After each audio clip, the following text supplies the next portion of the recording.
15h, 16h30, Cyrielle Sarah Cohen.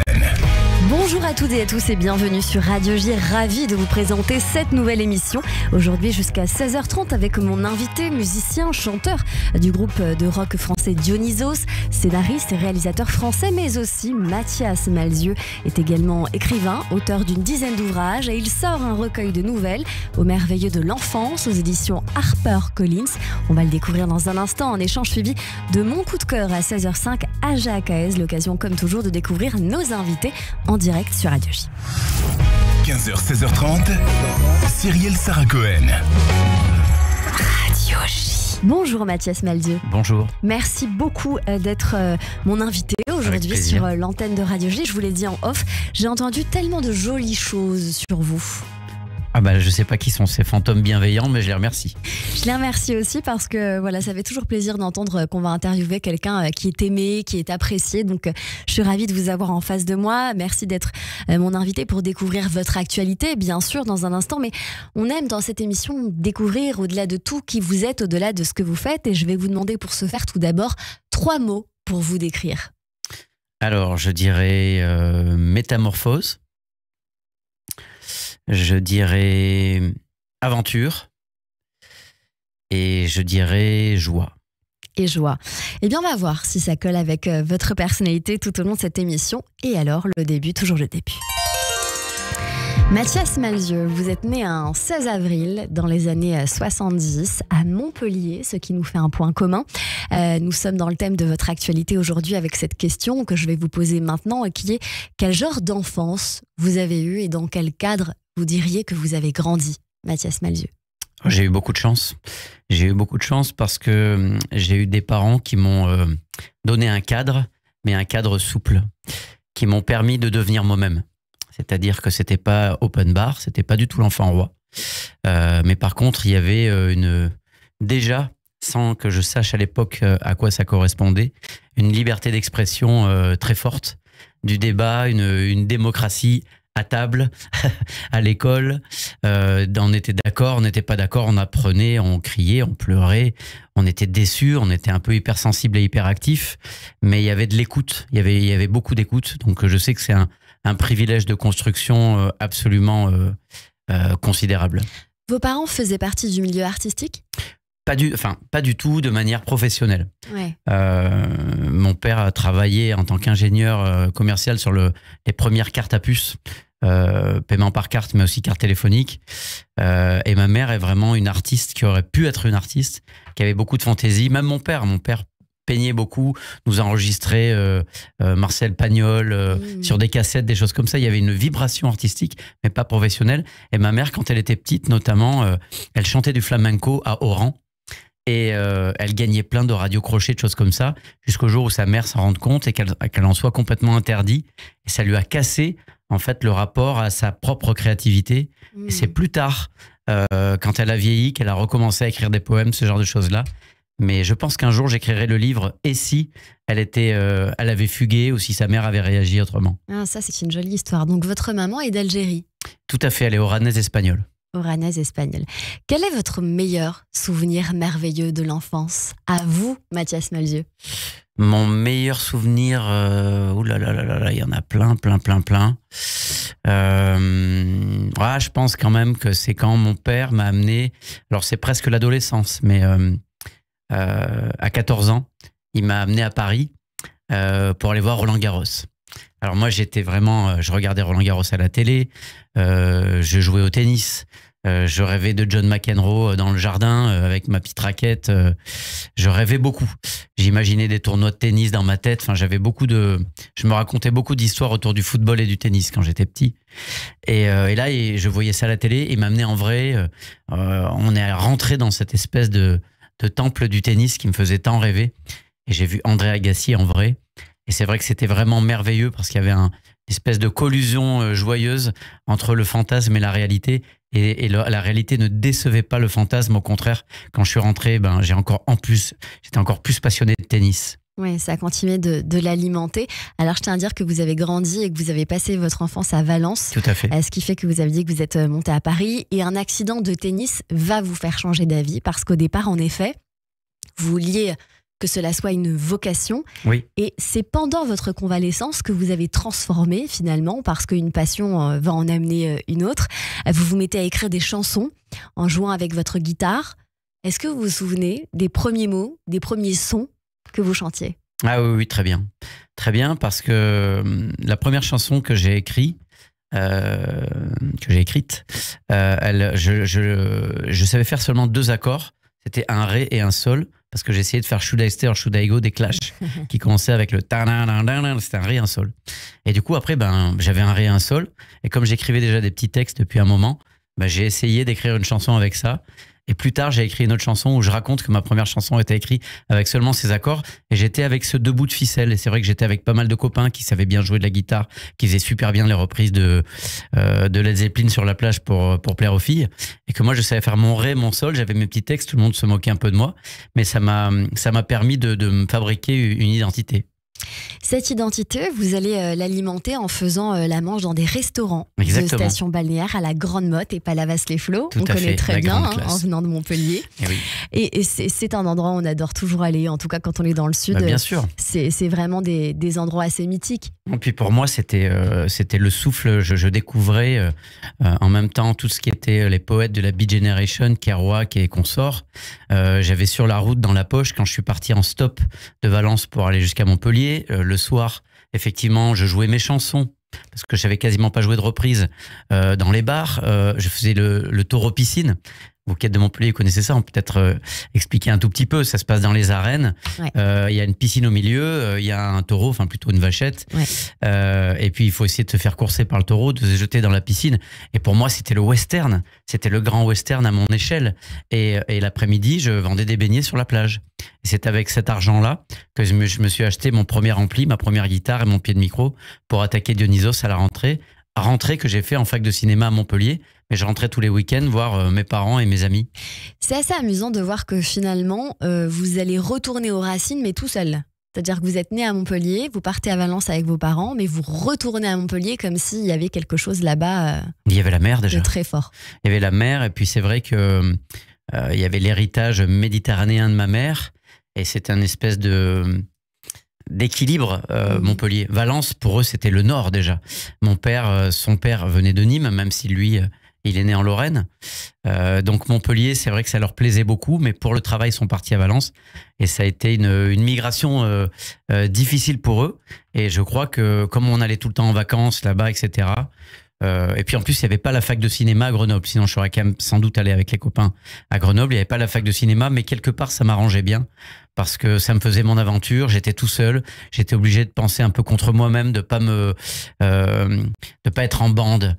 Je pouvais rejoindre la bande le week-end et c'était fabuleux. Je les aimais très fort. Pour ça que je suis avec eux 30 ans encore après. Mais j'aimais déjà cette solitude et ce fait de se confronter un peu à autre chose. Et alors, comme je crois l'entendre, avec vos potes le week-end, 3 copains de lycée, Eric Serratosio, Mickaël Ponton et Guillaume Garidel, vous formez le groupe Dionysos en 93. Vous sortez de nombreux disques, vous donnez de nombreux concerts. Un des titres phares, c'est Song for Jedi qu'on est en train d'entendre. C'est un succès qui perdure encore aujourd'hui. Et oui, c'est rigolo. Ça se joue à rien, faut être ultra humble avec les succès comme avec les échecs parce que c'est très souvent des faux jumeaux. C'est-à-dire que cette chanson, elle arrive au bon moment, comme on prend une bonne vague de surf, mais c'est pas parce qu'on est debout sur une vague de surf que la prochaine on saura la surfer comme il faut. Donc je pense que ce soit quand on a des succès ou quand on en a moins, faut pas se croire le roi du monde quand ça marche et il faut pas se victimiser quand ça marche pas parce que il faut continuer, faut travailler, faut s'y remettre tout le temps, le plus joyeusement possible. Tant que moi je peux raconter des histoires en liberté, avec une liberté d'expression, avec cette joie créative que je peux avoir, je pense que les succès, il faut prendre ça comme un bonus. C'est des tickets pour la suite. C'est pas une fin en soi, c'est le droit de continuer. Et quand ça marche moins, il faut se remettre en question et recommencer. On va en parler dans un instant de Dionysos, mais en parallèle, toujours voué à l'écriture, vous écrivez un recueil de nouvelles, 38 mini-western avec des fantômes en 2013 et 2 romans. Maintenant qu'il fait tout le temps nuit sur toi en hommage à votre maman et en l'honneur de votre sœur Lisa, qui vous inspire un album, Monster in Love. La mécanique du cœur également, qui devient un album, et le film d'animation Jack et la mécanique du cœur, produit par Luc Besson et que vous réalisez avec Stéphane Berla. Et j'observe, on va le voir encore par la suite, qu'il y a une envie chez vous, d'une part de créer, mais de tout transformer pour multiplier l'œuvre sous toutes ses formes.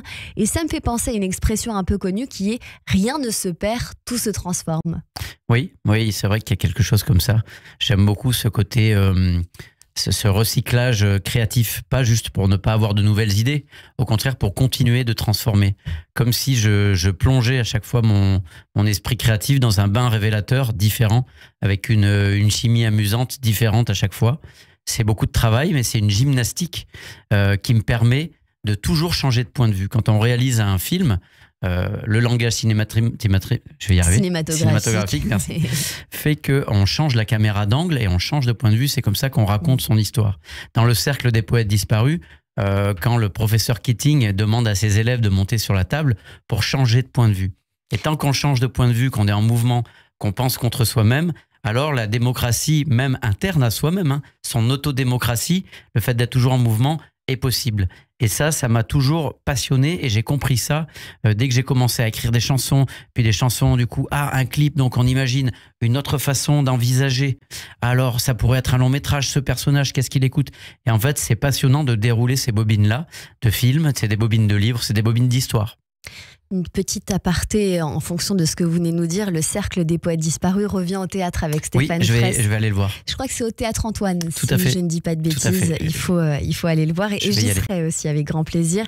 Votre carrière suivie du roman Métamorphose en bord de ciel qui va permettre d'inspirer quelques chansons de l'album Bird and Roll du groupe Dionysos, un nouveau roman, Le plus petit baiser jamais recensé. Et en 2013, il y a un moment important dans votre vie dont vous avez parlé, une aplasie médulaire qui vous contraint à subir une greffe de moelle osseuse, ce qui je crois va vous inspirer encore une fois, Mathias Malzieu, non seulement, mais créer chez vous, puisque vous l'avez dit, une plus grande pulsion de vie encore.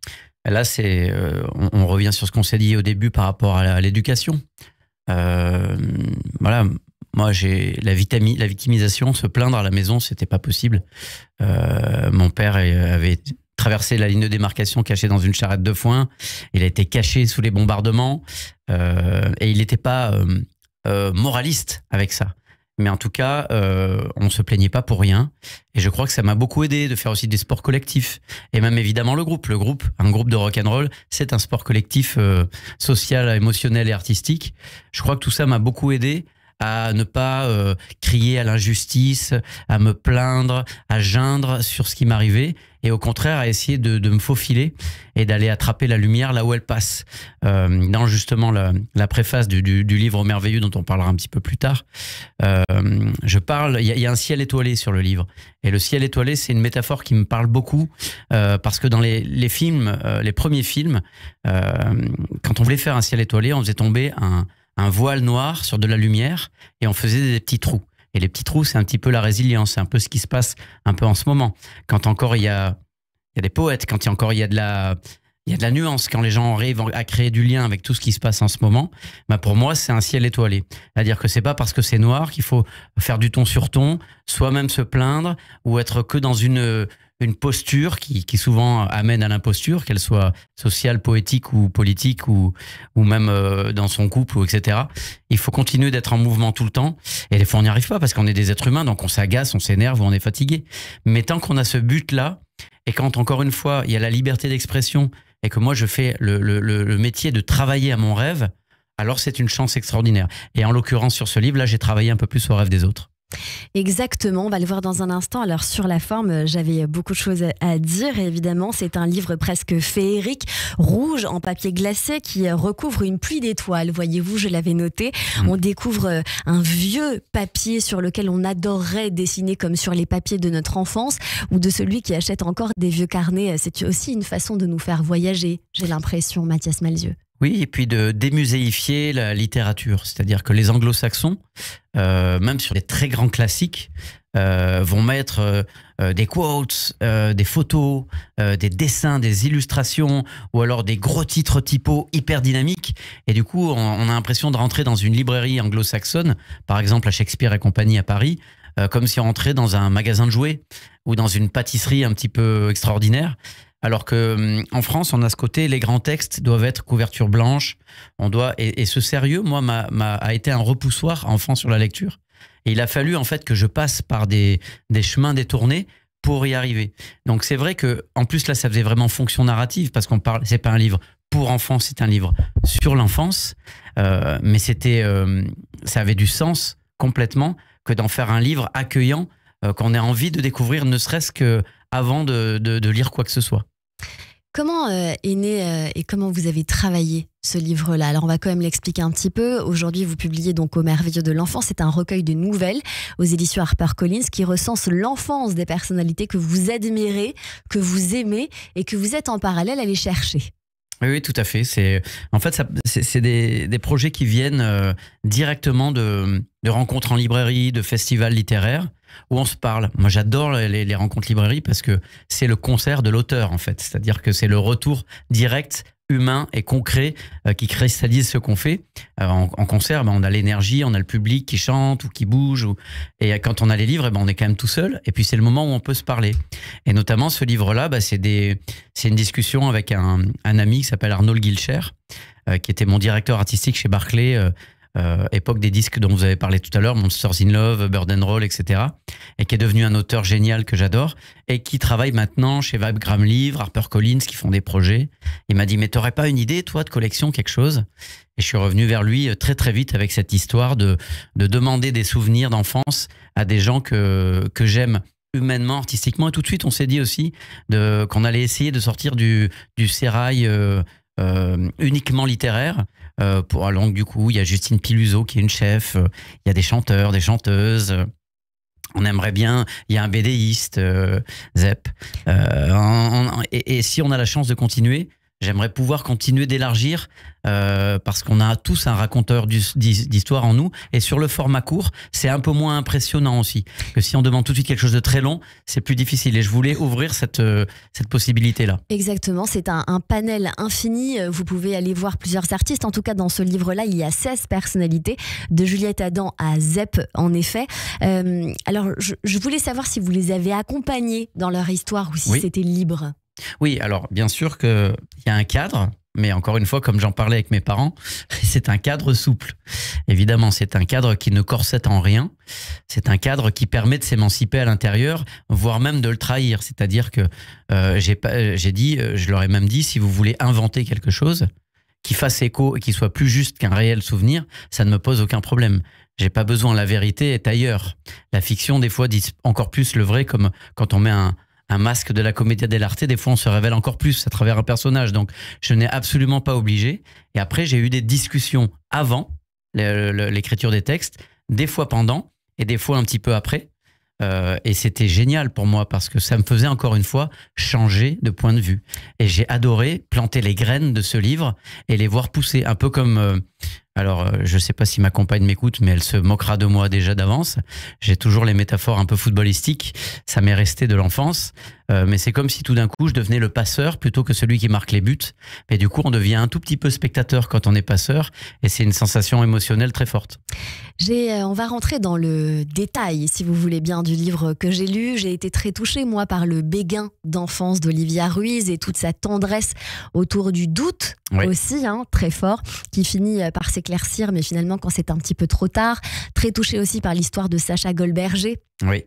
Que je connais très bien, qui fricote avec la crainte de la mort et l'apparition de la mère, si on peut dire ça comme ça. Exactement. J'ai souri avec une grande tristesse tout de même avec l'histoire du romancier et médecin que j'aime beaucoup, Baptiste Beaulieu, qui parle de son poulet de Garenne, soit les lapins que sa maman lui servait à table après qu'il ait joué avec durant son enfance.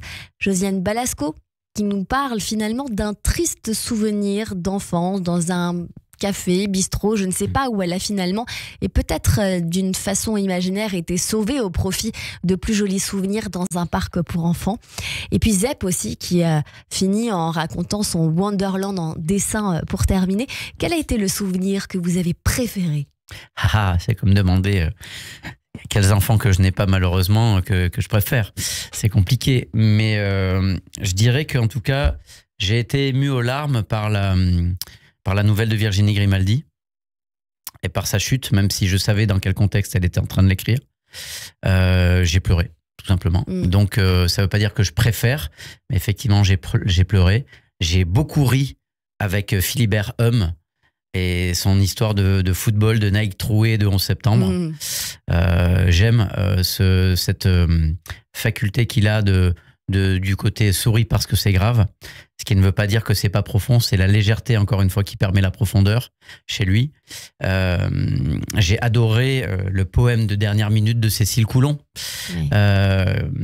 J'ai tout aimé en fait, j'ai aimé l'expérience, j'ai aimé l'échange, j'ai aimé le chemin, j'ai même aimé avoir peur qu'ils ne les rendent pas à temps, et j'ai compris le stress de mes éditeurs, et j'ai aussi compris la joie des éditeurs. Un petit peu comme quand j'avais écrit justement des chansons pour Olivia Ruiz ou produit des chansons pour Kali, le fait d'être à un autre poste encore une fois, de travailler au rêve des autres, j'ai beaucoup aimé, et ça me donne encore plus envie ensuite quand je reviens au mien, je reviens avec une fraîcheur nouvelle. Et j'avais envie de vous demander, qu'est-ce que le distinguo du merveilleux de l'enfance pour vous? Qu'est-ce que c'est le merveilleux de l'enfance? En tout cas, je sais que vous faites un distinguo plutôt entre le système de Peter Pan, le syndrome de Peter Pan et la volonté du souvenir. Oui, parce qu'il peut y avoir une nostalgie joyeuse de cet enfant qui devient ensuite l'enfant intérieur de n'importe qui. Après, on décide de le nourrir ou pas. Quand on est artiste ou artisan, ou en tout cas qu'on fait acte de création, professionnel ou pas d'ailleurs, on nourrit cet enfant intérieur très fort. Et parfois, les gens confondent le merveilleux et cet enfant intérieur avec une régression, ce qui est une erreur totale. C'est-à-dire que moi, je ne me vois pas, je n'ai pas absolument envie d'avoir 8, 12 ou 6 ans à nouveau. Je suis très bien avec mon expérience d'adulte de bientôt 50 ans. Ça me plaît beaucoup. Mais par contre, je crois que muscler son enfant intérieur, et même quand on n'est pas artiste, ça permet tout ce dont on parlait tout à l'heure.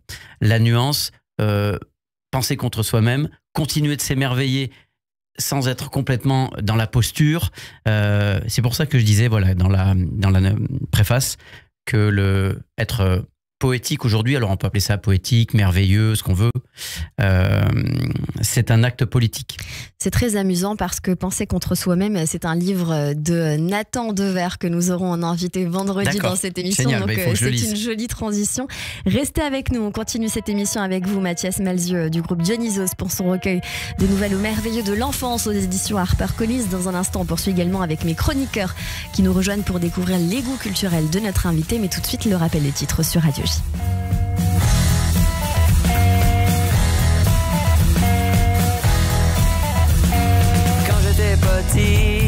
J'étais un Jedi, tellement nerveux que lorsqu'il pleuvait, souvent je m'électrocutais. Et j'ai rencontré une fille en forme de fée, tellement nerveuse que lorsqu'elle griffait mon dos, ma peau se transformait en pyrogravure. 15h, 16h30, Cyrielle Sarah Cohen. Radio J.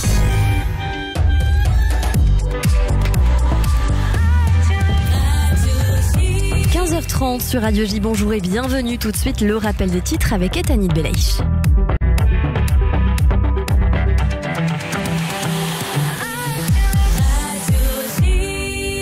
Alors que Tsahal continue d'étendre ses opérations à Khan Younes, 9 soldats sont morts ces dernières 24 heures dans les combats à Gaza. Au total, 519 soldats ont perdu la vie dans les combats depuis le 7 octobre. Alors que les alertes à la roquette ont retenti il y a quelques minutes dans le nord d'Israël, l'armée a bombardé une cellule de lancement de drones dans le sud du Liban et d'autres cibles du Hezbollah. Ces frappes font suite au barrage de roquettes lancé par l'organisation terroriste contre Israël ce matin. En Judée-Samarie, une tentative d'attaque au couteau a eu lieu en début d'après-midi contre une force de réserve de Tsahal. L'unité effectuait une inspection de routine près de la ville de Ramallah. Enfin, en France, la passation de pouvoir entre Elisabeth Borne et Gabriel Attal au poste de Premier ministre va démarrer dans quelques instants dans la cour de Matignon. Le nouveau chef de l'exécutif devrait donner les premiers éléments de sa feuille de route. Radio J. Et merci beaucoup Etanit Belaïch. On vous retrouve à 16h pour le journal complet. Tout de suite une très courte pause et c'est la suite de notre émission avec Mathias Malzieu et mes chroniqueurs qui nous rejoignent sur Radio J.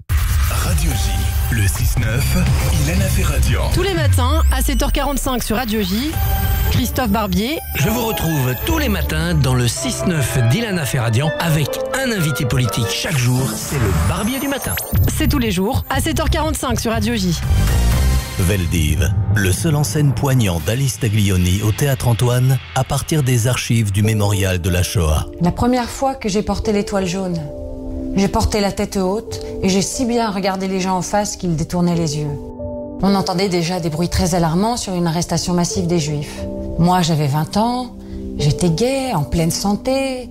Enfin, la vie était belle. Veldiv, avec Alice Taglioni, dans une mise en scène d'Alex Lutz à partir du 10 janvier au Théâtre Antoine. Radio J. 15h, 16h30. Cyrielle Sarah Cohen. De retour sur l'antenne de Radio J. Merci de passer votre après-midi avec nous jusqu'à 16h30 avec mon invité aujourd'hui, Mathias Malzieu, pour son recueil de nouvelles au merveilleux de l'enfance aux éditions HarperCollins. Et puis c'est l'occasion de dire également qu'on retrouve au merveilleux de l'enfance également un livre audio. Tout à fait, c'était le petit concept d'origine. C'est pour ça que j'ai demandé aussi des nouvelles courtes. Elles puissent être comme des chansons lues. Et Mike, le guitariste de Dionysos, ça fait des véritables petites musiques de film pour chaque histoire. Donc on peut les écouter vraiment comme si c'était comme un podcast, mais c'est pas juste des petits bruitages et des petites ambiances. C'est vraiment un petit cinéma littéraire de contes comme ça qu'on peut écouter en même temps, effectivement. Mathias Malzieu, après votre dernier ouvrage écrit, Le guerrier de porcelaine, qui parle de votre papa, le petit Ménou, qu'on a évoqué il y a quelques instants dans cette émission, et l'Extraordinarium qui recense vos ouvrages en poche et qui est aussi devenu un album de Dionysos le 2 novembre dernier. Vous serez en tournée à partir du 13 avril, le 4 avril au Zénith de Paris pour vos 30 ans de carrière. Peut-on dire déjà ? Oui, c'est quand même... c'est Jack Kerouac qui disait qui faisait dire à son personnage dans Sur la route qu'il avait le sens du temps. C'est-à-dire que quand on perd la notion de temps, on a le sens du temps. C'est-à-dire c'est la temporalité jubilatoire, c'est le moment où on ne s'ennuie tellement pas qu'on dit oh là là, c'est vite passé. Et à la fois 30 ans, j'ai l'impression que le groupe a commencé, que je suis né avec Dionysos. Et en même temps, j'ai l'impression que c'est passé à une vitesse folle. Donc, on a gagné le sens du temps. On avait même fait un petit calcul amusant en 2016. S'il y avait une route qui faisait l'équateur, on aurait on aurait fait le tour de la Terre 3 fois en camion. Mathias Malzieu. J'ai écrit quelque chose en préparant cette émission, en regardant votre livre. Quelque chose m'est venu, m'est apparu, comme on dit, et vous parlez du sens du temps. Je vous pose alors la question, pensez-vous qu'il y a un lien logique à faire entre vous et Tim Burton ? Oui, bien sûr, c'est une de mes références. C'est la plus évidente, parce qu'il y a ce côté raconteur d'histoire, avec encore une fois du merveilleux, mais du sombre. Et le merveilleux, justement, ce n'est pas une cucuterie. C'est quelque chose qui traverse parfois la cruauté, parfois la difficulté, mais qui, par résilience, arrive à trouver la lumière là où apparemment elle n'est plus. Ce qui a été conceptualisé génialement par le philosophe Vladimir Jankélévitch, avec le charme du je ne sais quoi et du presque rien. Il a quand même inventé ce principe en pleine Seconde Guerre mondiale pendant la Shoah. Et il arrivait à attraper le merveilleux dans le reflet sur une feuille qui passait sur une rivière ou des choses comme ça. Et il y a de ça aussi dans Burton. C'est une âme, je dirais pas une âme noire, pas du tout. C'est une âme extraordinairement lumineuse. Mais c'est aussi une âme de la nuit. Mais une âme un peu ciel étoilé à nouveau. Donc moi, ça me touche beaucoup. Édouard Romain d'Argent, ça me touche énormément. Même le petit livre qu'il avait fait, La triste fin de l'enfant huître, des choses comme ça.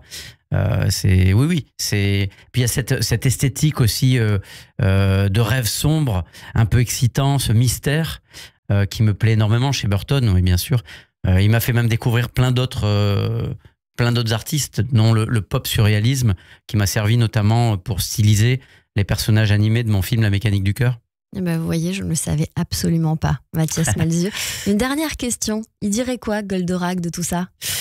Goldorak, j'en avais fait une vieille casserole pourrie quand j'ai perdu ma mère. C'était vraiment le symbole de l'enfance qui s'arrête, ou en tout cas qui a un vrai accident d'enfance, et après il faut reconstruire des choses.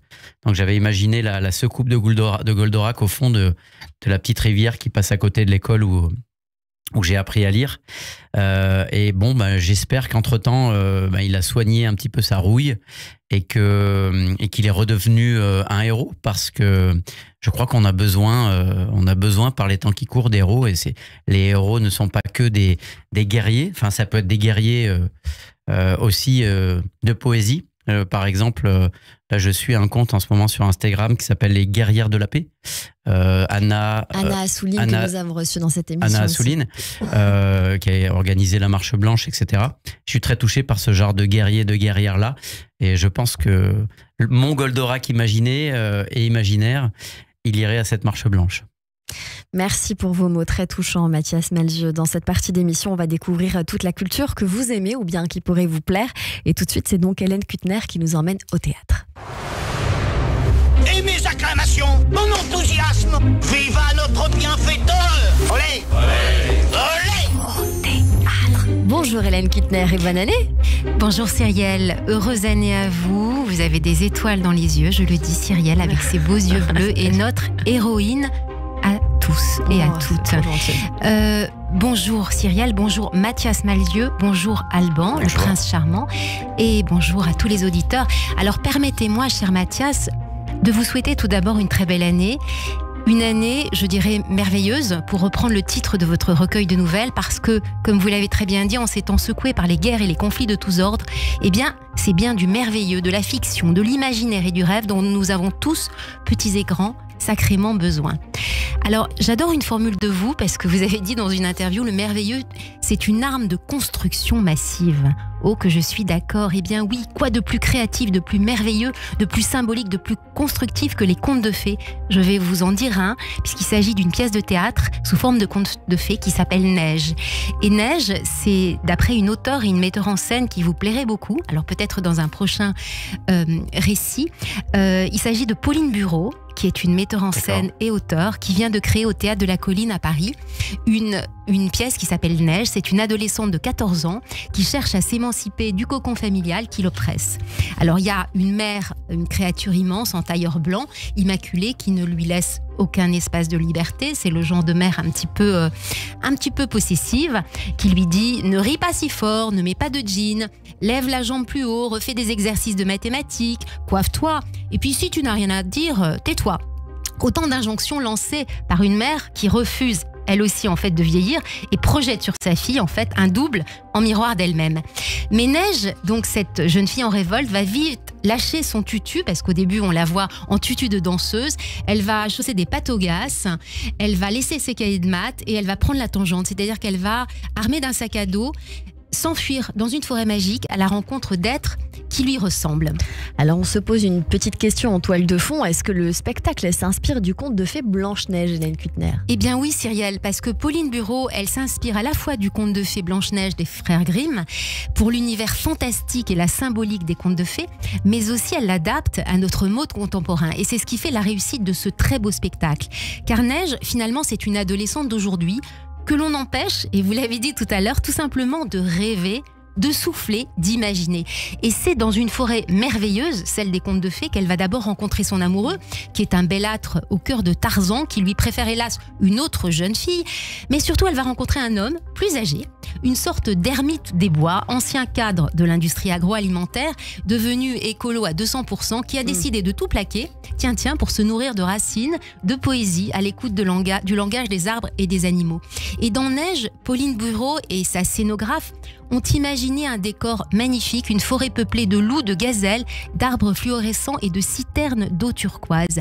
Des vidéos numériques, des images superposées, des effets de magie nouvelle. Alors, je ne savais pas ce que c'était que la magie nouvelle, mais voilà, c'est des effets de magie nouvelle signés Clément de Bailleul, je pense qu'il faut s'en souvenir. Une bande-son qui oscille entre rock, musique électro.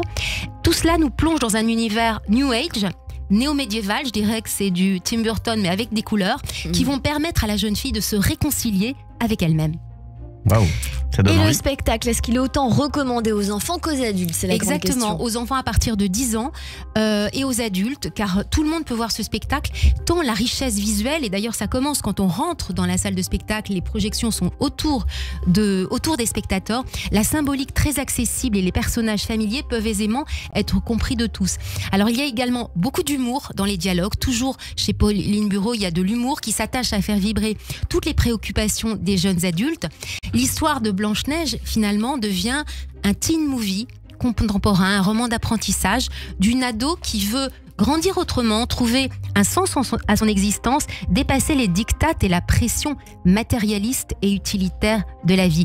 Car Pauline Bureau a lu évidemment la psychanalyse des contes de fées de Bruno Bettelheim, et quand Neige demande à sa mère, entre guillemets, « Apprends-moi l'inutile, ce qui ne sert à rien mais qui fait du bien. Apprends-moi à rêver, à marcher sur les mains, à aimer le temps qui passe », on se dit que le propos de ce spectacle, dont l'esthétique est tout simplement magnifique, ressemble étrangement au propos de votre livre, cher Mathias Malzieu. Ici, c'est par le biais d'un spectacle de théâtre que nos âmes d'enfants accèdent à l'imaginaire, à la perception de la nature et à la réalisation de soi-même. Chez vous, ce sont les pages de vos livres et de vos chansons qui nous permettent de voyager, de connaître les autres et d'accéder à d'autres mondes pour tisser des liens entre nous tous. Merci beaucoup. Merci Ça donne envie. beaucoup. Ça donne envie. C'est bien vendu, comme on dit à chaque fois dans cette émission. Merci Vraiment. beaucoup, Hélène Kuttner. Merci. Neige, c'est à partir du 11 janvier, en tournée également partout en France. Merci beaucoup, Hélène Kuttner. J'ajoute qu'on peut lire tous vos articles sur Artistique Réseau. Merci beaucoup. Tout de suite, Merci, c'est la Cyril. chronique Flashback avec Alban Bartoli. Radio J. 15h, 16h30, Cyrielle Sarah Cohen. Bonjour Alban. Bonjour Cyrielle, bonjour Hélène, bonjour Mathias et bonjour à tous. Alors moi, mes bonjours sont un petit peu moins mignons que ceux d'Hélène, je suis désolé.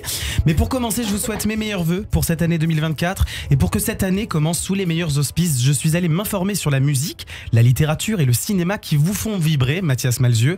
Je vais donc essayer en quelques lignes de faire découvrir vos goûts à nos auditeurs de Radio J. On va donc commencer en musique avec l'un de vos artistes préférés, Mathias. Il s'agit du chanteur Nick Cave. On en écoute un petit bout.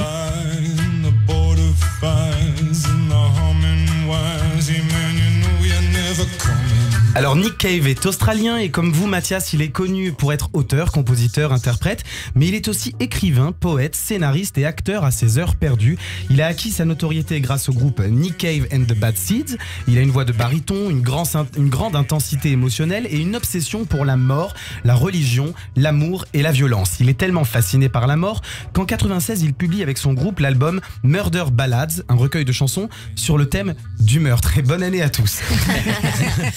Nick Cave enregistrera d'ailleurs dans cet album le duo Where the Wild Roses Grow avec la star de la pop Kylie Minogue. Le titre sera sacré chanson de l'année en Australie. Après une dizaine d'albums studio, il décide en 97 de s'éclipser un temps afin de régler ses problèmes de dépendance à l'héroïne et à l'alcool. Pause bien nécessaire puisqu'il aura sorti depuis 8 albums de plus. La musique de Nick Cave ne se contente pas de vivre sur les scènes du monde. Elle illustre également de nombreux films sur grand écran, notamment les films du réalisateur Wim Wenders comme Les ailes du désir, Jusqu'au bout du monde, Si loin, si proche ou encore Soul of Men. On peut également entendre sa musique dans le film Johnny Suede avec Brad Pitt dans lequel il jouera lui-même un rôle, ou encore dans la série à succès Peaky Blinders qu'on connaît tous. Fort d'une carrière à succès, c'est aussi et surtout les drames de sa vie qui ont inspiré les dernières créations de Nick Cave, puisqu'en 2015, son fils Arthur meurt à l'âge de 15 ans sous l'emprise de LSD, succombant à une chute accidentelle d'une falaise de 18 mètres. Quelques mois plus tard, il sort l'album Skeleton Tree, dont le ton témoigne de cette tragédie. Un autre drame, plus récent cette fois-ci, car il date de 2022, son second fils, Jethro, atteint de schizophrénie, va se donner la mort. La même année, Nick Cave publiera le livre Faith, Hope and Carnage, dans lequel il livre son rapport à la musique et à la foi. Il y explique comment la musique et la spiritualité l'ont aidé à surmonter son chagrin. Alors une question me vient, Mathias Malzieu, est-ce que comme Nick Cave, votre inspiration artistique est souvent nourrie par vos propres souffrances aussi ? Oui, mais je fais très attention à que ça ne soit pas un système. Pour pas tomber dans la victimisation et pour pas aller dans une posture de poète maudit. C'est pas du tout ce que je pense de Nick Cave. Nick Cave transcende ça justement avec un panache fou. Mais non, je donne autant d'importance, je n'hiérarchise pas la souffrance et la joie. Et je dirais même que la joie, l'exaltation me sert autant que les moments de souffrance et même les petits riens dont on parlait tout à l'heure. Je pense que sinon on force le trait s'il faut absolument être dans la surexaltation. Non, les petites choses du quotidien des fois aussi sont des réjouissances extrêmement précieuses et qui nourrissent les grands moments d'exaltation et qui sont des réserves pour combattre le moment où ça va beaucoup moins bien. Donc vous faites partie de ceux qui diront que on crée mieux lorsqu'on souffre. On crée autrement. Et puis il y en a peut-être que pour certains, on crée mieux quand on souffre. Je ne donne pas une loi universelle. Mais pour moi, en tout cas, savoir s'en servir, c'est bien. Mais faire attention à la posture, sinon j'ai l'impression que je triche quelque chose et je ne m'amuse plus. Non, et puis le problème aussi, c'est de toujours vouloir chercher la souffrance pour être ça devient une posture. Et posture, ça devient rapidement une imposture. C'est à une autre artiste d'un tout autre registre à laquelle on va s'intéresser avec vous, Alban. Absolument, Cyrielle. Je vais vous parler aujourd'hui de l'artiste Björk et de son titre It's Oh So Quiet. On en écoute un extrait. Oh, so quiet. It's oh so still. Vous faites ça si bien, Cyrielle. Björk est certainement la chanteuse islandaise la plus connue des Français, célèbre pour sa personnalité et ses looks excentriques. Elle est surtout une musicienne d'exception avec une voix qui couvre pas moins de 3 octaves. Avec plus de 40 ans de carrière déjà, rien qu'en voyant ça, j'ai halluciné. Et un nom qui ressemble étrangement à une marque de yaourt. Elle a gagné ses lettres de noblesse dans le cœur des Français avec le titre It's Oh So Quiet que vous nous avez confié, aimé tout particulièrement Mathias Malzieu. Le titre est sorti en 95 et malgré le fait qu'il soit le titre le plus éloigné musicalement de l'univers électrique de la chanteuse, il est sans aucun doute le plus gros succès de sa carrière. Mais le saviez-vous, It's Oh So Quiet n'est pas une chanson de Björk à la base. C'est une reprise. Ouais. Exactement, il s'agit en effet d'une reprise de la chanteuse et actrice californienne Betty Hutton qui la sort en 51 sur la face B d'un 45 tours. C'est une chanson qui parle de la joie et de l'intensité de tomber amoureux. Le refrain évoque le chaos et l'excitation du moment, mais surtout la satisfaction et l'épanouissement que l'on peut ressentir quand on est amoureux.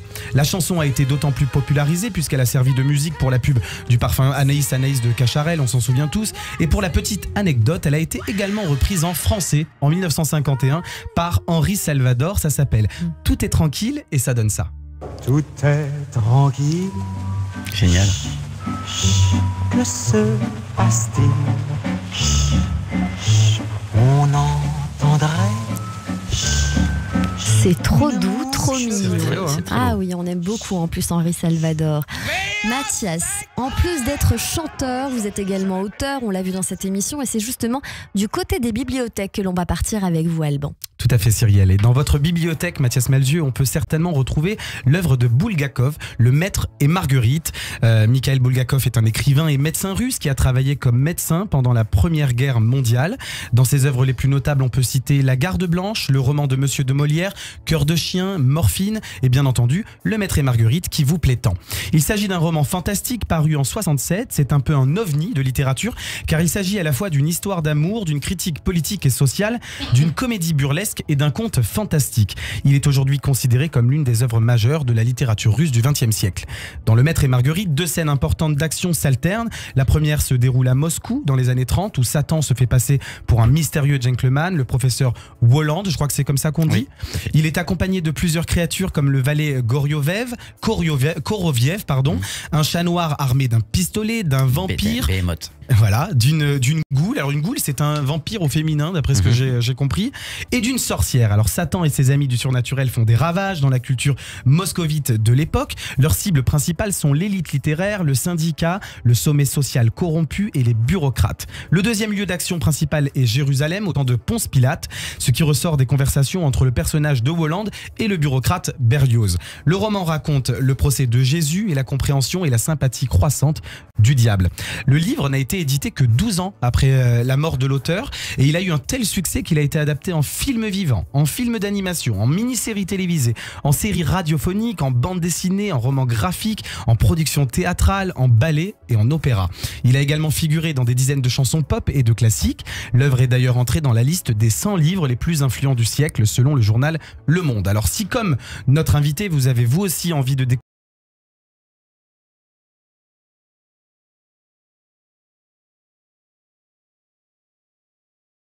l'un des plus grands livres de la littérature russe. Pourquoi vous aimez ce livre précisément, Mathias Malzieu ? Parce que c'est un livre-monde et qu'on passe par toutes les émotions, qu'on découvre, qu'on s'étonne, qu'on s'émerveille, qu'on réfléchit et qu'on le garde. C'est-à-dire que c'est pas des émotions jetables. C'est quelque chose qui vous marque à vie et qui peut même continuer après la lecture, comme si on continuait de lire, comme s'il continuait de travailler en vous, comme le bois travaille avec la pluie.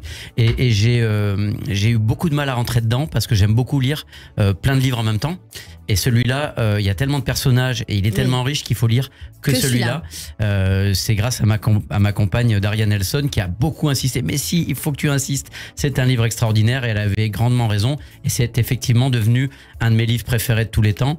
Et j'ai lu entre-temps, pendant la lecture, que c'était également un des livres préférés de Salman Rushdie et qui l'a beaucoup influencé pour les versets sataniques.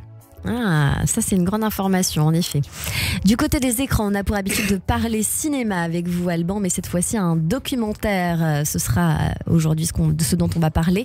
Est-ce que vous avez envie de nous faire découvrir, Alban ? Tout à fait, Cyrielle. Un documentaire que vous nous avez confié avoir beaucoup aimé, Mathias Malzieu. Il s'agit de Jim et Andy, disponible sur Netflix. Ouais. C'est un documentaire sur les coulisses du tournage du film Man on the Moon avec Jim Carrey. Alors je ne sais pas si vous vous souvenez, mais il s'agit d'un film sur la vie de l'humoriste et acteur américain Andy Kaufman, qui est sorti en 1999. Alors c'est certainement l'un des plus grands films de Jim Carrey dans lequel il incarnait un Andy Kaufman plus vrai que nature. Pour la petite histoire, Jim Carrey voyait en Andy Kaufman une véritable source d'inspiration à l'époque où il n'était encore lui-même qu'un inconnu. Il lui voue une véritable admiration et en parle avec beaucoup de respect. Le plus bel hommage qu'il pouvait alors lui rendre avec ce biopic était de lui redonner vie. Jim Carrey est donc devenu Andy Kaufman, mais le problème c'est qu'il a continué à l'incarner tout le temps, même hors caméra. Les équipes de tournage sont bluffées par la performance de Jim Carrey, mais malheureusement, celui-ci ne parvient plus à sortir de son rôle et devient très vite ingérable pour les équipes. Pendant plus de 20 ans, les images des coulisses du tournage ont été cachées volontairement par la production, mais en 2017, Netflix décide de sortir un documentaire pour raconter de l'intérieur les conditions de ce tournage exceptionnel. Pour Jim Carrey, la différence entre le réel et la fiction n'existe plus. Jamais la frontière entre l'interprétation d'un acteur et la schizophrénie du jeu n'est apparu aussi clairement. Ce sujet n'est pas sans rappeler le témoignage de l'actrice Marion Cotillard, je ne sais pas si vous vous souvenez, oui, qui avait beaucoup de mal à sortir du rôle de la môme, Edith Piaf. Exactement, elle se sentait Edith Piaf, elle vivait Edith Piaf bien après le tournage du film. Il est fascinant de voir à quel point la fiction prend parfois le dessus sur le réel. Alors Jim et Andy, c'est 1h33 d'images inédites et d'interviews de Jim Carrey qui se livre en personne sur ce film qui aura marqué sa carrière et sa vie d'homme. Alors un conseil, prenez une bonne crêpe nature, comme les aime Mathias Malzieu. Installez-vous sur votre canapé et laissez-vous embarquer par Jim Carrey et son histoire exceptionnelle. C'est disponible sur Netflix. Et c'est à voir. Donc merci beaucoup Alban Bartoli pour nous avoir fait voyager dans les goûts culturels de notre invité. Tout de suite, c'est l'introspection sur Radio J. Radio J. 15h, 16h30, Cyrielle Sarah Cohen. Mathias Malzieu, Oscar Wilde a dit « Parfois nous pouvons passer des années sans vivre du tout et tout à coup notre vie entière est concentrée dans un seul instant ». Essayons de faire ça maintenant avec 10 questions pour encore mieux vous connaître sur la douce musique de Jérémy Ababou. Mathias Malzieu, si vous aviez la possibilité de reprendre votre vie depuis le tout début, que changeriez-vous ? Rien. Quel conseil donneriez-vous à un enfant pour réussir sa vie ? Être un ultra lui-même. Quel a été le plus bel âge de votre vie et pourquoi ? Aujourd'hui, parce que, comme on le disait tout à l'heure, mon enfant intérieur est en très très bonne santé. Il se muscle tous les jours et en même temps, l'expérience fait que je peux apprécier encore plus cet émerveillement. Y a-t-il une grande erreur dans votre vie ? Et si oui, comment vous l'avez potentiellement résolue ? Il y en a plein. Il faudrait faire toute une émission sur mes erreurs. Mais peut-être que la plus grande, ça aura été le projet que j'ai fait l'an dernier avec ma compagne, dont elle a beaucoup souffert parce qu'en tant que femme, et moins connue que moi parce que moi 30 ans de carrière, etc. Elle a été invisibilisée sur un projet qui nous tenait énormément à cœur, qui s'appelle La Symphonie du temps qui passe, et où il était question d'une résilience, encore une fois, par rapport à une histoire de fausse couche très difficile. Et en voulant des fois être dans la résilience, eh bien, là finalement, il y a eu plus de souffrance. Alors je suis heureux artistiquement, mais l'expérience a été très très douloureuse. Et je crois que pour réparer cette erreur, il faut juste reconnaître qu'on s'est trompé. Qu'aimeriez-vous faire, Mathias Malzieu, mais que vous ne faites pas, peut-être par peur d'être jugé? Tout quitter. Tout quitter. Je pense que l'école buissonnière, c'est un frisson, mais qui n'est peut-être qu'un fantasme, qui des fois, il y a certains rêves qui doivent rester des rêves. Mais il y a des moments où j'ai envie de tout quitter et de lâcher mon avatar pour être encore plus moi-même, mais pas comme un égoïsme ou un égocentrisme. Au contraire, pour gagner encore en humilité et en se rapprocher pour peut-être mieux revenir. Mais c'est vrai qu'à chaque fois que je pars un peu, je partais en Islande 4 jours, on parlait de Björk tout à l'heure, je me suis retrouvé dans une petite cabane au milieu de rien, où je fais le tour du lac d'Annecy en paddleboard, ce genre de choses-là. Et à chaque fois, il y a une méditation et une tranquillité qui s'installe, qui me dit qu'il faudrait peut-être qu'à un moment donné, je parte loin et longtemps. Et alors, quelle est la chose que vous avez faite en 2023 et dont vous pensez vous souvenir toute votre vie? Déjà, je dirais quand même être arrivé à prendre du plaisir sur cette tournée quand même si c'était difficile. Et c'est vrai que je me rappelle de ce Trianon avec Daria, avec beaucoup de gens qu'on aime. Et malgré les difficultés, il y avait de la beauté là-dedans. Donc encore une fois, il y avait des lumières dans cette espèce de chape de plomb un petit peu compliquée où on a beaucoup tenté de l'invisibiliser. Elle a brillé quand même. Et quand je l'ai vu briller sur la scène du Trianon, je suis devenu spectateur un peu. Et ce moment-là est extraordinairement précieux. Et on l'embrasse. Si je vous parle d'amour, alors, encore une fois, Mathias Malzieu, cela résonne comment pour vous? C'est la substantifique moelle d'exactement tout. C'est-à-dire qu'il y a l'amour amoureux, il y a la camaraderie, il y a l'amour filial, il y a l'amour des livres, des disques et des films. Si on n'aime pas, si on s'aigrit, c'est terrible. Si on tue le temps, quelle affreuse expression. Et je pense que quand on aime, on ne tue jamais le temps. Au contraire, on le ressuscite tout le temps. Et moi, je suis un amoureux de la vie. C'est pour ça que ça me pose parfois des problèmes. Ça me joue des mauvais tours d'ailleurs, parce que c'est un peu excessif. Mais c'est aussi peut-être ce qui a aidé mes médecins et mes proches à me soigner à l'époque. Parce que j'avais vraiment pas du tout envie d'arrêter. J'avais envie encore de voir la suite du film. Pour terminer, Mathias Malzieu, qu'aimeriez-vous que les gens retiennent de vous? Une énergie joyeuse, un pied de nez, quelque chose comme la contre-allée de Bachung dans Aucun Express. Celui qui est passé par un autre chemin et qui s'est marré un peu, qui de temps en temps a possible. Merci Mathias Malzieu. Merci. Je rappelle qu'on peut retrouver cette séquence en podcast sur le YouTube de Radio J. Vous restez encore avec nous. Dans un instant, notre coup de cœur, notre experte Nathalie Daudrieux. Mais tout de suite, la pause et le journal de l'info sur Radio J. Radio J.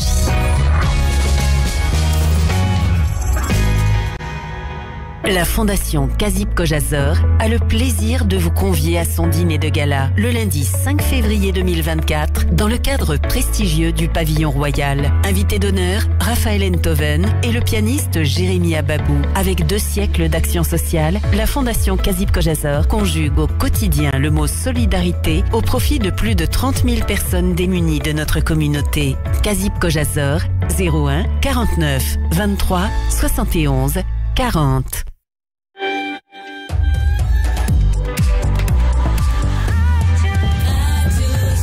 Il est 16h sur Radio J. Bonjour et bienvenue. Tout de suite, le journal de l'information avec Etanil Belaïch. Bonjour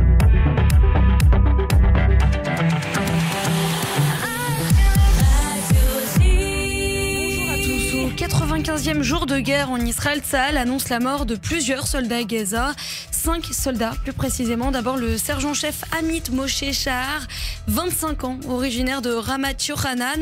Les capitaines Denis Krokamalov, 32 ans, de Be'er Sheva, et Ron Efrimi, 26 ans, de Hod HaSharon. Le sergent-chef Avraham Maimon, 24 ans, originaire d'Afoula, et le sergent-major Akiva Yazinski, 35 ans, de Ramat Gan. Ils faisaient tous partie de la force d'élite d'Italie du génie de combat. Leur mort porte à 185 le nombre de soldats qui ont perdu la vie dans l'offensive terrestre contre le Hamas à Gaza et à 519 le total des soldats tués depuis le 7 octobre. Du côté du front nord, l'armée israélienne a frappé le sud du Liban suite à la chute d'un drone sur l'une de ses bases. Tzahal a bombardé une cellule de lancement de drones du Hezbollah ainsi que d'autres cibles de l'organisation terroriste dans la région de Kafr Kila. C'était ce matin. C'est la réponse de Tzahal au barrage de roquettes lancé par le groupe chiite sur le nord d'Israël. On parle de 50 à 60 roquettes ainsi que de plusieurs drones détectés par l'armée. Des intercepteurs ont été lancés sur une partie des cibles aériennes hostiles. L'une de ces cibles s'est abattue sur le quartier général du commandement nord de Tzahal. Une chute qui n'a fait ni victime ni dégâts. Par ailleurs, les médias libanais ont fait état d'une frappe contre la maison du frère du commandant de la force Radouane, Wissam Al-Tawil, éliminé hier. Une frappe attribuée à l'armée israélienne. Le chef de la diplomatie américaine enchaîne les rencontres avec les dirigeants israéliens. Anthony Blinken a atterri à Tel Aviv hier soir après plusieurs escales dans la région. C'est sa 4e visite en Israël depuis le 7 octobre. Notre correspondante en Israël fait le point sur ce déplacement.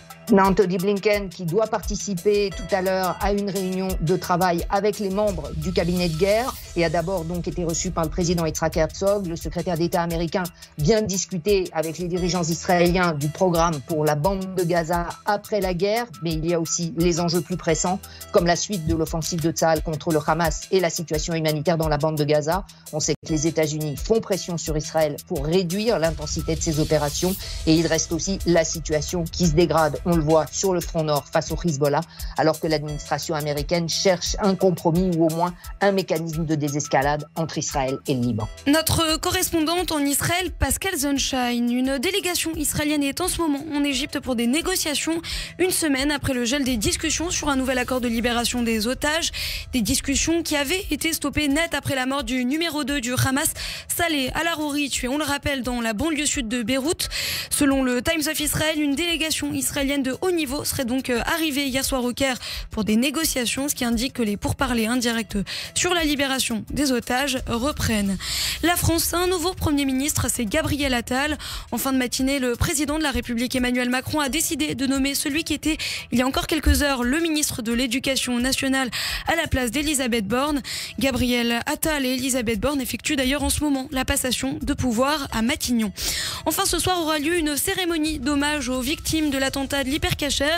Un hommage prévu à 18h30 et durant lequel sera fait un allumage à la mémoire des 4 victimes tuées dans le magasin de Vincennes il y a 9 ans par un membre de l'État islamique. Yonatan Arfi, le président du CRIF, revient sur la particularité de cette commémoration. C'est avant tout une cérémonie d'hommage, un hommage mémoriel, disons, aux victimes. Néanmoins, c'est toujours l'occasion de rappeler que l'idéologie qui a frappé, c'est-à-dire l'islamisme et l'antisémitisme, eh bien, sont des idéologies qui sont encore vivantes dans beaucoup d'endroits du monde, que celle qui a frappé Porte de Vincennes il y a 9 ans, eh bien, est la même qui a frappé Israël il y a quelques mois. Donc on a aussi l'occasion dans ce moment-là de rappeler ce message simple mais si important. C'était donc Yonatan Arfi, le président du CRIF. Il était au micro de Steve Nadjar il y a quelques minutes. Allez, on y va. Merci beaucoup Etanit Belaïch. On vous retrouve demain à partir de 14h. En attendant, c'est la suite de notre émission dans un instant avec mon invité Mathias Melzieu et mon coup de cœur sur Radio J. Radio J.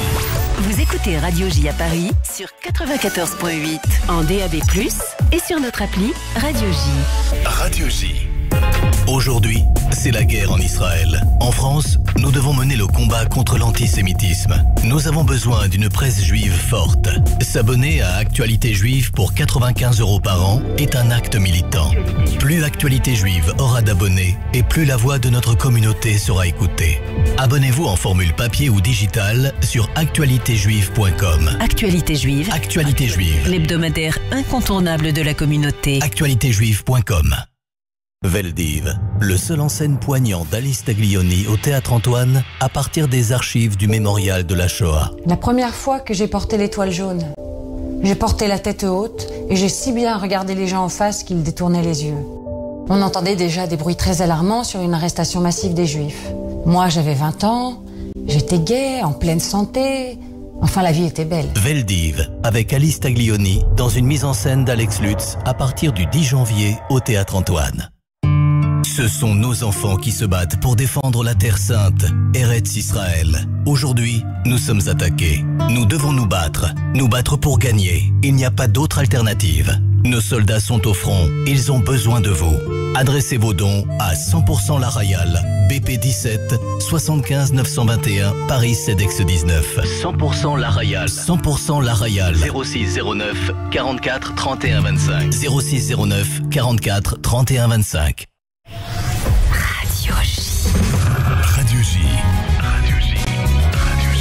15h, 16h30. Cyrielle Sarah Cohen. De retour sur l'antenne de Radio J. Merci d'être avec nous, avec notre invité Mathias Malzieu aujourd'hui. Et tout de suite, c'est le coup de cœur sur Radio J. Bonjour à Jacques Aez. Bonjour. Merci d'être mon invité aujourd'hui. On va découvrir votre nouveau single 3 jours et une nuit, extrait de votre nouvelle EP éponyme de 6 titres, et on revient.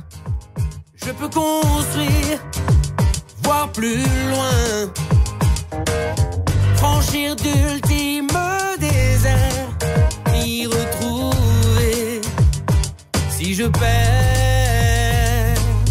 3 jours, une nuit à refaire ma vie, 3 jours à refaire le chemin qui mène à la vie, ressentir le besoin. Ici et maintenant, prendre le temps. C'est l'endroit, c'est l'instant dans l'air du temps. Ne plus bouger du tout. En mouvement, ne plus faire un mouvement. Tout ce qu'on raconte, tout ce qu'on dit de moi sur mon compte, quitte à faire le mauvais choix, je ne retiens rien, reste moi.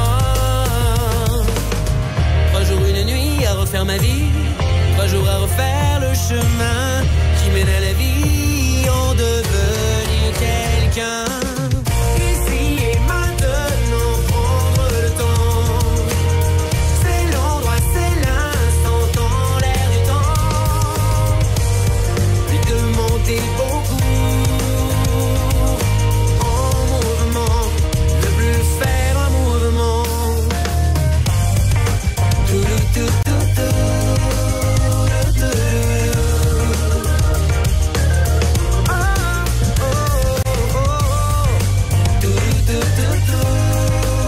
Dans le courant.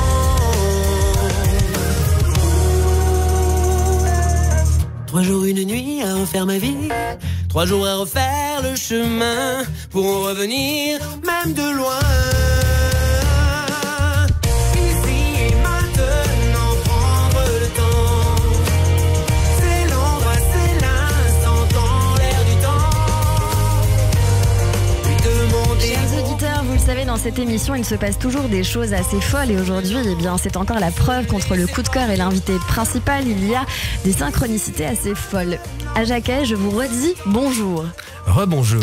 Rebonjour. On vient d'écouter votre titre 3 jours, une nuit, issu de votre nouvelle EP éponyme qui s'appelle donc également 3 jours, une nuit et que j'ai dans les mains. Tout de suite.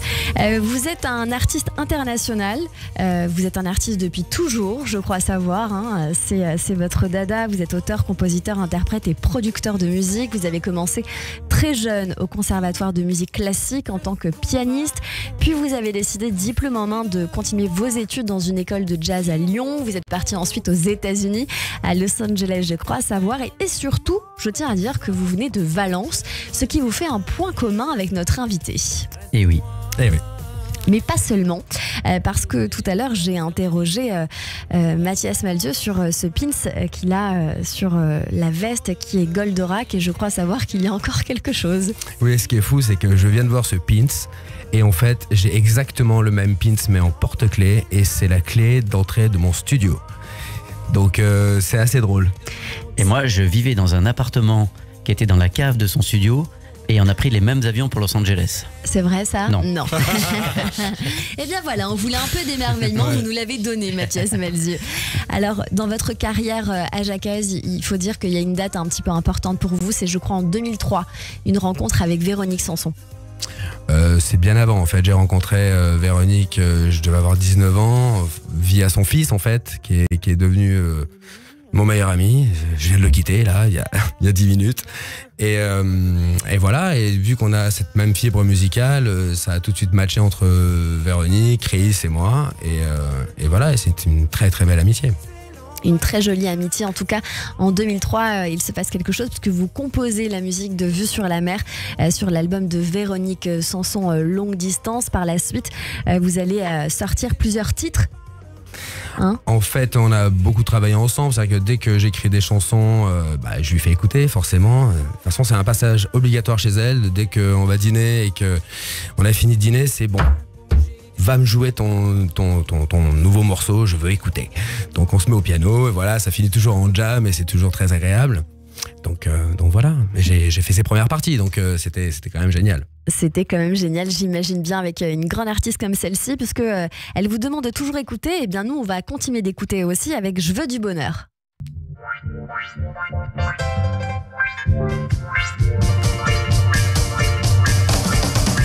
Prends les choses le plus souvent à la légère.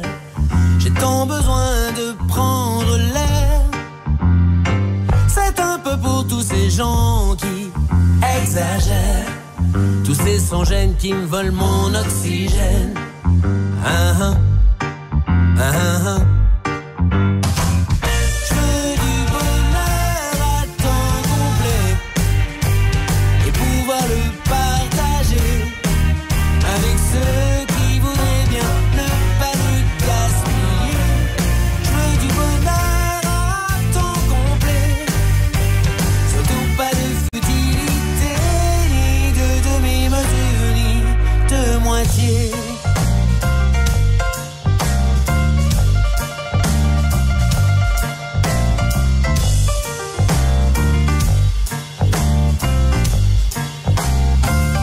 Pense à l'argent, il ne pense qu'aux affaires.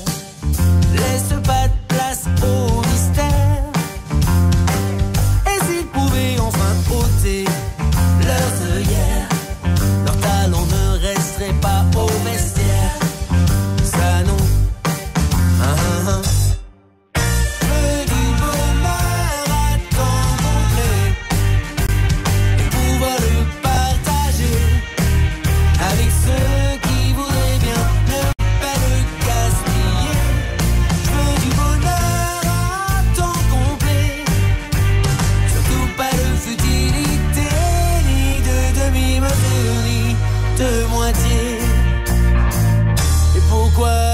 Bonne à faire le procès de ceux qui ne pensent pas comme eux. Alors je préfère sourire, alors je préfère leur dire je veux du bonheur à temps complet et pouvoir le partager avec ceux qui voudraient bien ne pas le gaspiller. Je veux du bonheur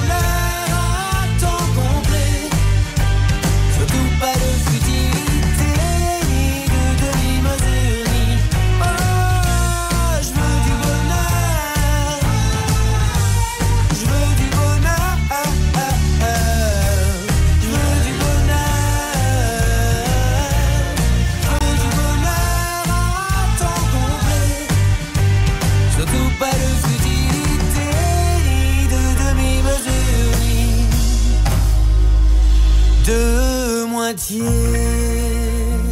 Et oui, on le cherche, on le veut, ce bonheur. C'était ce qu'on se disait en off il y a un instant avec vous à Jacques. Cette chanson, c'est de la pâte à crêpes, comme a dit il y a un instant Mathias Maldieu. Vous l'avez écrite il y a très longtemps. Très long. Et vous vous êtes dit, c'est pour maintenant. Exactement. En fait, elle était dans un tiroir, hein, c'est comme ça qu'on dit dans la musique. Et puis, quand j'ai décidé de ressortir un premier EP, je me suis dit, cette chanson, quand même, elle mériterait d'être sur cette EP. Que voulez-vous dire sur cette EP 3 jours, 1 nuit? Quelle est l'histoire de ce mini-album? En fait, j'ai sorti un premier album qui s'appelait L'amour est un voleur, que j'avais enregistré à Los Angeles. Avec très peu de promos, donc c'est vraiment le numéro 0, hein, comme on dit. Voilà, c'est sorti. ça m'a quand même permis de faire toutes les premières parties de Véronique Sanson, donc j'en avais vendu beaucoup en physique pendant les concerts.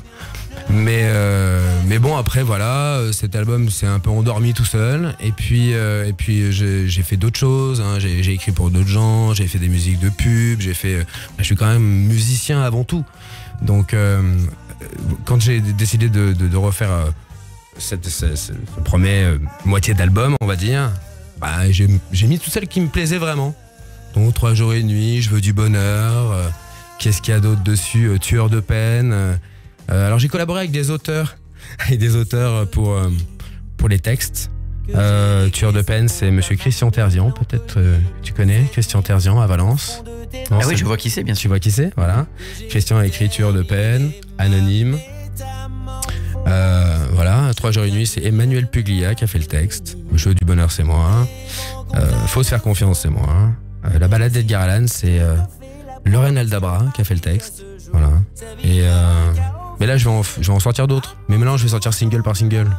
Oui, en général, c'est ce qu'on fait tous les trimestres. Ouais. On essaie de faire un single. Maintenant, on s'attache à dire bon, je vais essayer de tenter de faire un single par mois. Et j'ai vu récemment, par exemple, un artiste qui s'appelle Nazim qui s'est donné un défi, qui est d'ailleurs l'auteur de Amir, le chanteur, qui s'est donné un défi, c'est de sortir une chanson par jour pendant 1 an. Eh ben dis donc. Donc c'est un très gros défi, mais qu'on se lance en tout cas. Ouais. Aja Kaez, il y a un titre que j'ai adoré, qui n'est pas récent, qui ne fait pas partie de cette EP, mais je me suis dit qu'on allait donner un petit peu de soleil avec ce titre-là que vous avez sorti en 2018, qui s'appelle Candela. C'est chanté avec Tiffen, alors on va l'écouter tout de suite pendant que nous sommes en train de parler. En tout cas, j'ai envie de savoir, est-ce que vous avez envie de faire des scènes? Est-ce que potentiellement on peut vous retrouver bientôt sur scène, ou en tout cas vous suivre sur les réseaux sociaux? Tout à fait, je joue le 27 janvier à l'Archipel, dans le 10e à Paris. 27 janvier à l'Archipel. Ouais, je vous invite d'ailleurs. Merci. Et en première partie, il y aura Miti Hazanavicius. Qui fait partie de la famille de Monsieur Hazanavicius. Exactement, oui. Et en fait, elle est toute jeune, 18 ans, premier album. Et je me suis dit, voilà, c'est par des amis que j'ai su qu'elle faisait ça. Et j'ai dit, je lui ai proposé, j'ai fait ce que tu veux faire ma première partie. Elle me dit, bah oui, bien sûr, à fond. Donc voilà, donc ça va être sympa. En attendant, on vient vous voir sur vos réseaux sociaux, Aja Kaez sur les réseaux sociaux. Merci beaucoup d'avoir été notre coup de cœur du jour aujourd'hui sur l'antenne de Radio J. Merci beaucoup d'être venu nous voir.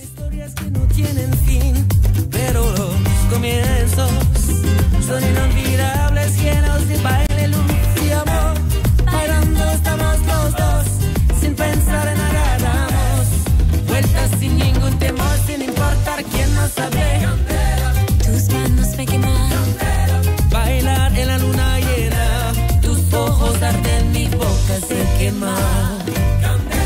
Acércate más y prendamos la noche entera.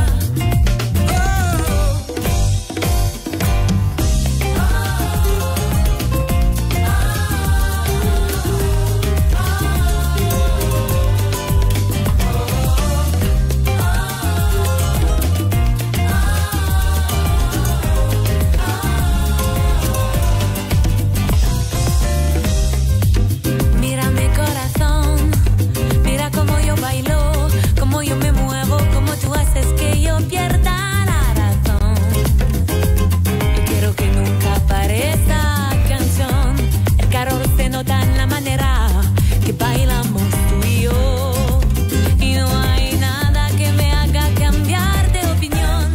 Radio J. 15h, 16h30, Cyrielle Sarah Cohen. Radio J. Radio J. Le portrait psychologique. Et comme toujours à la fin de cette émission, Mathias Malzieu, nous avons pour habitude de débriefer ces minutes que nous avons passées ensemble. Et tout de suite, c'est donc votre portrait vu par Nathalie Daudrieux. Bonjour Nathalie. Bonjour Cyrielle, bonjour Mathias Malzieu. Et bonjour à tous les auditeurs avec une très bonne année 2024. Donc, je viens d'assister à votre échange avec Cyrielle et à partir de ce que vous m'avez inspiré, de ce que j'ai retenu, de ce que vous avez bien voulu montrer et dire de vous, je vais faire un rapide reflet de ce qui s'est détaché dans mon observation, dans mes ressentis. Alors évidemment, vous nous parlez avec beaucoup d'intimité et de profondeur. C'est assez étonnant parce que vous disiez d'une de vos interviews dans votre livre que la légèreté permet la profondeur. J'ai la sensation que chez vous, il y a de ça. Et en même temps, c'est la somme de toutes vos expériences avec une forme d'autorisation d'aller vers ce qui est profond en soi. Ça m'a vraiment impacté très fort en ressentant ce que vous émettiez. Alors il y a évidemment un climat familial qui est assez particulier. C'est comme si on vous avait remis toutes les cartes en main et avec un « à toi de jouer maintenant ».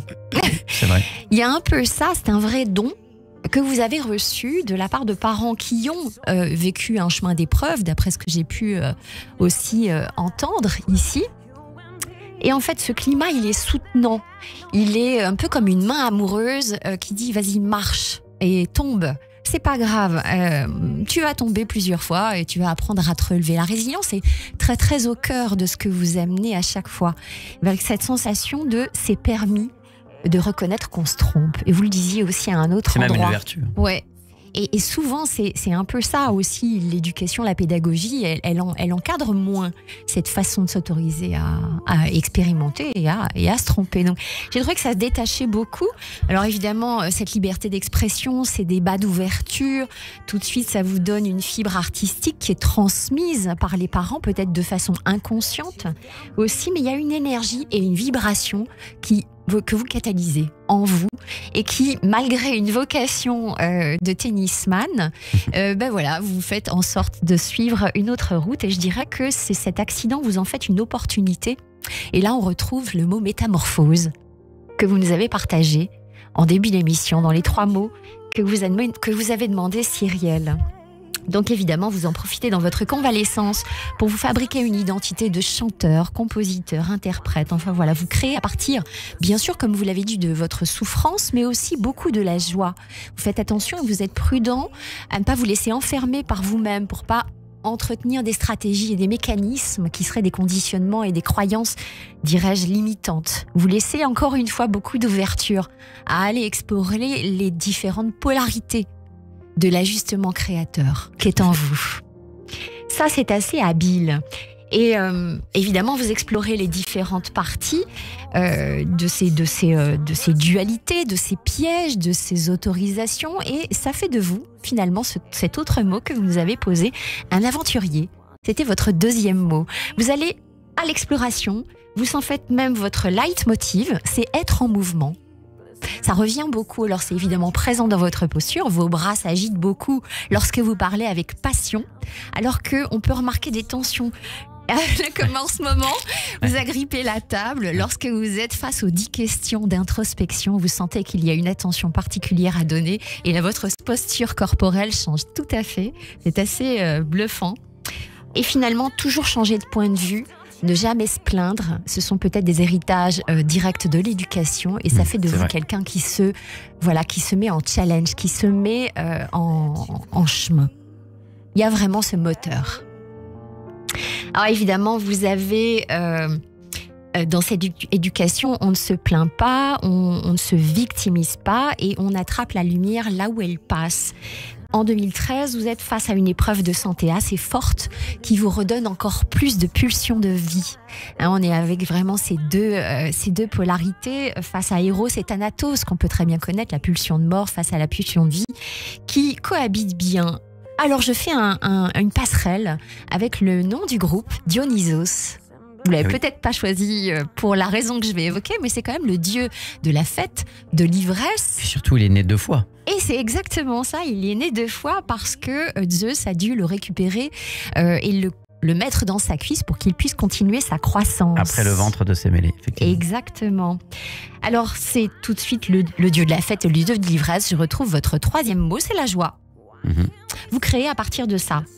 Alors il faut savoir que Dionysos a été confié à Perséphone, qui est la femme d'Hadès, dieu des enfers. On est là avec l'obscurité, l'ombre et la lumière qui est très présente dans votre discours, peut-être même dans votre tempérament, avec cette façon aussi de sentir en soi qu'il y a un besoin de partir loin pour aller mieux se rencontrer et qu'un jour il faudra peut-être avoir le courage d'aller faire peut-être ce dernier voyage. Tout à fait. Donc c'est une vraie souplesse d'esprit, souplesse de corps, cette facilité à incarner les dualités, les paradoxes, les différentes postures, se remettre en question, se confronter en permanence à la nouveauté, l'inconnu, dirais-je. C'est quelque chose qui est stimulant. Et vous faites en fait l'expérience aussi de la transmission, de devenir à votre tour pédagogue, père, entre guillemets, des enfants que vous interviewez. C'est quand vous devenez le passeur. Vous le disiez à un autre endroit, vous travaillez au rêve des autres. Et là aussi, vous expérimentez une toute nouvelle image, un autre avatar. Vous le disiez à un autre endroit que peut-être il est important de devenir vraiment soi-même, de ne rien changer. Et la sensation, c'est le courage de tout quitter pour lâcher encore un peu plus son avatar. Peut-être aller encore plus en direction du soi profond qui a peut-être pas encore tout à fait émergé. Alors je dirais voilà que vous respectez votre élan. Un homme voilà en face de moi qui sait être au rendez-vous avec soi, qui est en accord aussi avec son chemin, qui sait peut-être guidé par ce ciel étoilé dont vous parlez souvent. Alors merci beaucoup Mathias Malzieu pour ce partage tout en richesse. C'est moi qui vous remercie. Et merci à vous, c'est Nathalie bien, Baudrier. À la fois, on va faire un petit peu de promo à la radio et en même temps, on a l'équivalent d'une quinzaine de séances de psy. C'est exactement ça, puisque Nathalie Baudrier est thérapeute psychocorporelle et on la retrouve tous les mardis sur l'antenne de Radio Merci J. beaucoup. Et c'est gratuit, hein, vous avez vu, c'est pas mal. Hein. Ah ouais, ça, deux en un, très bien. C'était un plaisir. Merci beaucoup. 15h, 16h30, Cyrielle Sarah Cohen. C'est la fin de cette émission avec vous, Mathias Malzieu du groupe Dionysos. Vous êtes venu nous voir pour votre recueil de nouvelles au merveilleux de l'enfance aux éditions HarperCollins. Merci pour cet échange. Un mot de la fin. Avec grand plaisir.